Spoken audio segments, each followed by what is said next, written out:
सिंध जी तारीख़ ते तहक़ीक़ जे सिलसिले में और सिंधी दोस्तनि साथियुनि भाउरनि ऐं भेनरुनि सां मुख़ातिबु आहियां। सभिनी खे मुंहिंजे तरफ़ां सलाम पहुचे। जिन बि दोस्तनि मुंहिंजो चैनल सब्सक्राइब न कयो आहे उन्हनि खे ॿीहर गुज़ारिश आहे त चैनल खे सब्सक्राइब कनि, पंहिंजनि दोस्तनि सां शेयर कनि, जीअं सिंध जे सिलसिले में ही ॻाल्हि ॿोल वधि खां वधि साथियुनि ताईं पहुची सघे।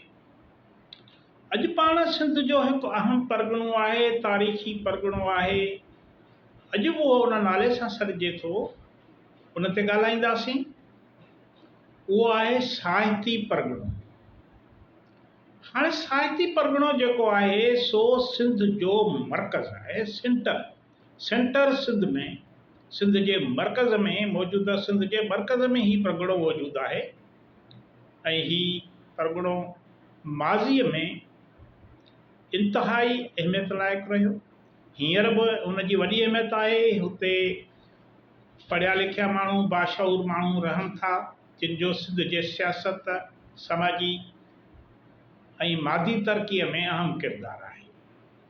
हाणे जेको साहिती परगि॒णो आहे उहो जेको हींअर नौशहरो फेरो ज़िलो आहे उनखे साहिती परगि॒णो सॾियो वेंदो आहे। हाणे साहिती परगि॒णे में मौजूदु तालको कंडियारो, नौशहरो फेरोज़ ऐं मोरो अची वञनि था। इन्हनि टिन्ही तालकनि ते मुश्तमिल आहे ही परगि॒णो। क़दीम ज़माने खां वठी इन परगि॒णे में सहता ज़ात वॾे अघ में आबाद हुई ऐं अॼु बि हुननि जे तमामु वॾी आबादी उते रहे थी। इन करे हिन एराज़ीअ खे साहिती करे सघियो, माना सहतनि जे निस्बत सां। हाणे साहिती परगि॒णे मुतालिक़ तारीख़ में मुख़्तलिफ़ रवायतूं मौजूदु आहिनि, मुख़्तलिफ़ राया आहिनि, मुख़्तलिफ़ तारीख़दाननि उन बाबति पंहिंजा पंहिंजा ख़्याल ॿुधाया आहिनि त हिन परगि॒णे ते नालो कीअं पियो। हाणे साहिती में सहता ज़ात जेका आहे क़दीम ज़माने खां वठी आबादी, इहे सिंध ते अरबनि जे हमले खां अॻु हिंदू धर्म जा पोइलॻ हुया।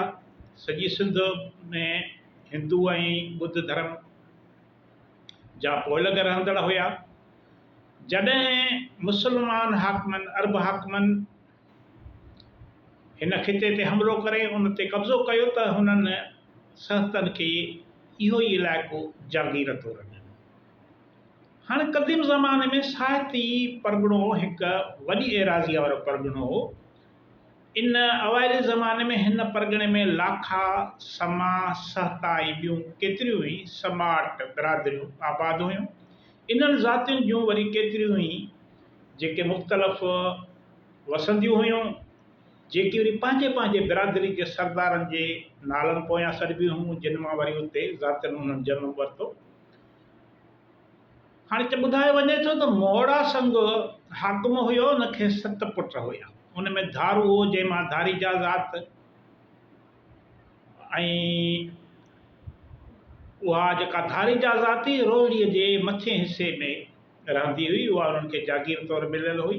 ॿियो शोरो हुयो, जंहिंमां वरी शोरा ज़ात आहे, खेनि हैदराबाद जे तरफ़ खां हेठियों हिसो जागीर में मिलियो।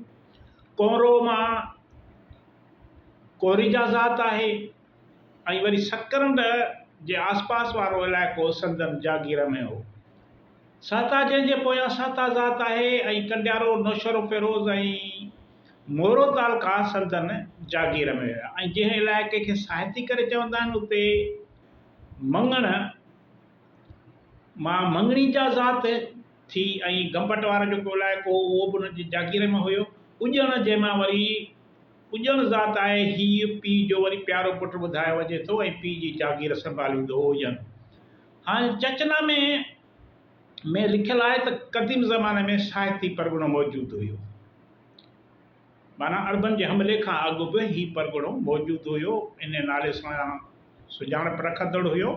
मीर अली शेर खान लिखे थो त सिंध जा असुल अवाइली रहाकू जेके समाट ज़ातियुनि मां लिखिया वञनि था, उहे अयोध्या जे सूरजवंशी घराणे खां सिंध जे समाट ज़ातियुनि जो इहो सिलसिलो शुरू थियो। माना समाट ज़ातियुनि जो जेको सिलसिलो शुरू थिए थो, उन्हनि जी जेका सुञाणप थिए थी, उहो अयोध्या जो जेको सूरजवंशी घराणो आहे उन मां हिन वक़्तु सिंध में सम्राट ज़ात वॾी अक्सर सां आबाद आहे। हाणे ही परगिणो जेको हो उन जो क़दीम दौर में जेको लोहाणो सूबो हो उन जो हिकु अहम ऐं मुख्य परगिणो हुयो, साहिती परगिणो। हाणे उन सूबे जे हाकिम राय घराणे जे ज़वाल वक़्तु उन सूबे जे जेको हाकिम हुयो राय घराणे जे ज़वाल वक़्तु अगहम हुयो। उन लोहाणे सूबे में लाखा समाई साता ज़ात जूं क़दीम वसंदियूं हुयूं ऐं लोहाणो सूबो वरी मुख्य टिनि नंढनि परगिणनि में विरहायल हुयो। लाखाट उन में हुयो, लोहाणो हुयो ऐं साहिती, माना लोहाणो सूबो हुयो, सिंध जो हिकु सूबो हुयो। ऐं वरी इहे जेके हुन जा वरी मुख़्तलिफ़ टे नंढा परगिणा हुआ, उन्हनि ते हर हिकु परगिणे ते वरी उन ज़ात जो सरदार, मक़ामी सरदार जेको हूंदो हो, वॾेरो चइजेसि, उहो हुकूमत कंदो। हिन इलाइक़े मां वहंदड़ दरिया जी हिकु जेका छाड़ हुई या उन जो हिकिड़ो अलॻि वहिकिरो हुयो, उनखे अक्सर करे लोहाणो दरिया करे छॾियो वेंदो लोहाणा जे निस्बत सां। हाणे किन तारीख़ी वाक़िअनि जी छंड चाण खां पोइ मालूम थियो आहे त कंहिं दौर में हाकड़ो दरिया जी हिकु शाख जो वहिकिरो साहिती परगिणे मां गुज़रंदो हो, हिकिड़ो अलॻि माना शाख ई उहा जंहिंखे साहितीअ में लोहाणो दरिया करे छॾींदा हुआ। इहो ई दरिया साहिती परगिणे जो विच ॾींदो कोटड़ी कबीर, कॾियारे तालके जे हालाणी, बेलाणी, भाई खान जी ॿध, हाला ऐं शहदादपुर, उते रिसोणी ऐं मेहार जो जेको शहदादपुर में कबरूं हुन जे विच ॾींदो राम की बाज़ार खां वञी समुंड में पवंदो, माना इहो हिकु अलॻि वहिकिरो हुयो। हाणे रावर वारो जेको क़दीम रस्तो आहे, जंहिंखे साहिती में अक्सर वॾी उमिरि वारा माण्हू अंग्रेज़नि जे दौर में तार वारो रस्तो करे कोठींदा हुया, सॾींदा हुया। इहो क़ौमी शाहरा जेका अॼोकी आहे, इहो साॻियो माना इहो रस्तो हुयो। राय घराणे जे दौर में साहित्य में रावर वारो रस्तो लाखाट ऐं लोहाणे परगिणे में अगहम वारे रस्ते जे नाले सां सॾिबो हुयो। इहो रस्तो दरिया जे उन वहिकिरे सां गॾोगॾु लंघंदो हो। सिंध ते जॾहिं बि धारियनि हमला वारनि जा हमला थींदा हुया त इहो ई रावर वारो रस्तो हू ॾेई अची सिंध ते हमला कंदा हुया। हाणे इन्हनि जेको आहे सो तारीख़ी साबितनि मां ज़ाहिर थिए थो त हाकड़े दरिया जी हिकु शाख रोहिड़ीअ खां वहंदी हुई, जेका साहिती परगिणे जे विचां गुज़रंदी हुई। हाणे सन 711 ईस्वी में अरबन जॾहिं सिंध ते हमिलो कयो, उन वक़्तु बि सिंध जो साहिती परगिणो मौजूदु हुओ ऐं उहो वरी लोहाणे सूबे जो हिकु हिसो हुयो। ऐं उन वक़्तु सिंध जे हाकिम राजा ॾाहर जे पारां उन ते हिकु मक़ामी राजा राज कंदो हो। जॾहिं मोहम्मद बिन कासिम सेवण जो इलाइक़ो फतह कयो, तॾहिं लोहाणे सूबे जे हाकिम अगहम, जंहिंजे हथ हेठि लाखाट, लोहाणो ऐं साहिती परगिणा हुआ, उन अरबन खे नापो मोकिलियो त भई पाण जंग नथा कयूं, पाण जेको आहे सो ठाह था कयूं। अहिड़े नमूने सां इहो इलाइक़ो जंग खां बची वियो। चचनामे मां इहा बि वाज़िह थिए थो त मोहम्मद बिन कासिम जी फ़ौज लोहाणे परगिणे खे फतह करण खां पोइ इन परगिणे जे ॿी अहम सरकार यानी साहितीअ तरफ़ पेशकदमी कई हुई। साहितीअ जो हिंदू हाकिम ऐं साता ज़ात जे सरदार सवाइ कंहिं जंग जे अरबन सां ठाह कयो। तारीख़ मासूमिया ऐं तारीख़ तफ़्तल कराम मां मालूम थिए थो त अॻे ज़माने में डभरो, जेको हींअर दरबेलो बि सॾिबो आहे, जंहिंखे इहो माना कंडियारे जे भरिसां, कंडियारे खां जॾहिं नौशहर फिरोज़ में विचां हिकिड़ा नेशनल हाईवे खां अलॻि हिकिड़ो रस्तो निकिरंदो आहे त डभरो आहे, उते दरबेलो सॾिबो आहे। इहो उन टाइम ते बि हिकु जुदा शहर उन वक़्तु में, ऐं दरबेलो हिकु परगिणे जो नालो हुयो, माना डभरो शहर हुयो ऐं दरबेलो उन परगिणे जो नालो हो। पर पोइ वरी अॻिते हली दरबेलो ऐं डभरो ॿई साॻे नाले सां सॾिजण में आया। हाणे ॿुधाइनि था त सुल्तान आराम शाह जे ज़माने में सिंध जी बादशाहीअ जा 4 सूबा हुया, जिन मां उच मुल्तान ऐं बाक़ी जेको आहे सो सिंध ते नासिरुद्दीन कबाचा जो फरमान जारी हुयो। सिंध जा 7 राणा मुल्तान सरकार जा ॾंभरु हुया। राणो सुहिणो भंवर राठौड़ दरबेले ते राज कंदा हो ऐं संदसि गादीअ जो हंधु डबरो हो। हाणे इन मां ज़ाहिर थिए थो त क़दीम ज़माने में दरबेले जे हाकिम जे हथ हेठि समूरो साहिती परगि॒णे जो इलाइक़ो हो।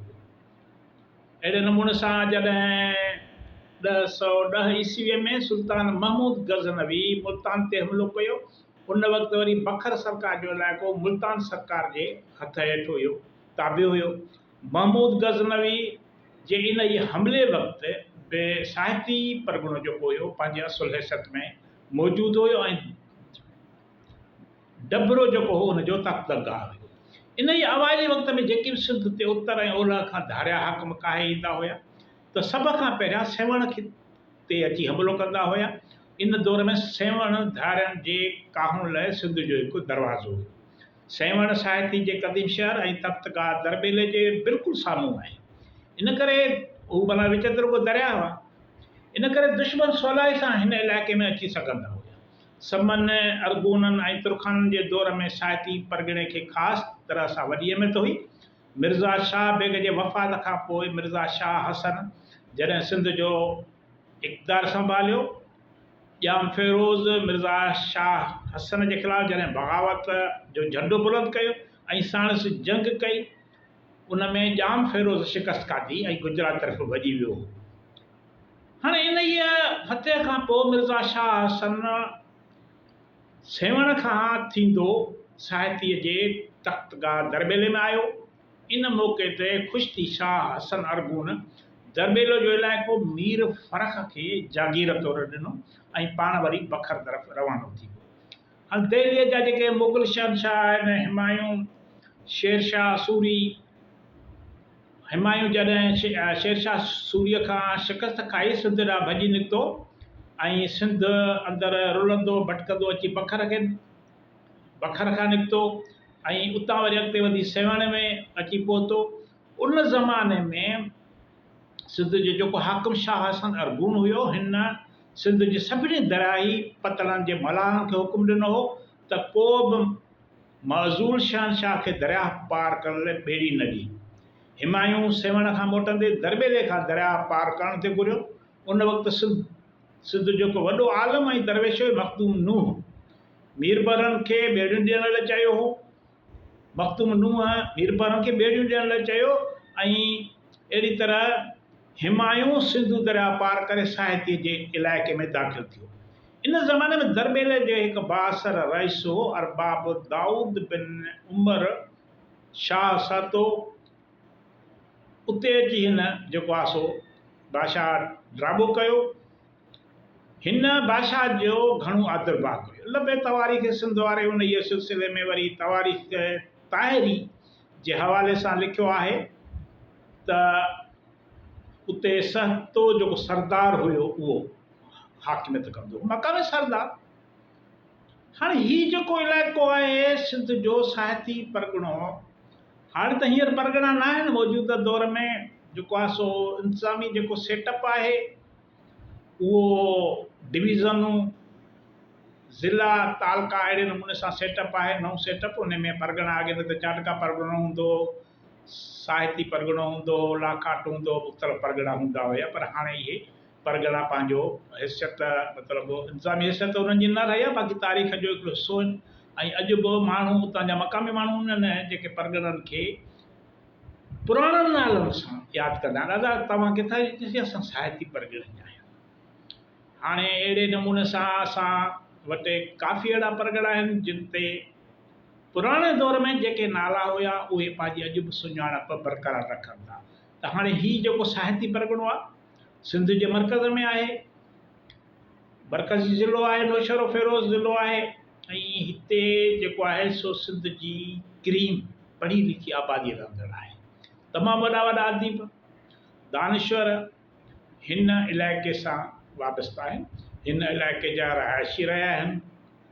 अॼु बि सिंध जा माण्हू साहिती समेत चांडका या ॿिया जेके परगि॒णा आहिनि उन्हनि खे विसारे न सघिया आहिनि, उन्हनि खे पुराणनि नालनि सां यादि कनि पिया। इहा माना वॾी ॻाल्हि आहे त सिंध जा माण्हू पंहिंजे तारीख़ जे तसलसुल खे बरक़रार रखंदा पिया अचनि। तव्हांजी वॾी वॾी महिरबानी। ईंदड़ वीडियो ताईं इजाज़त।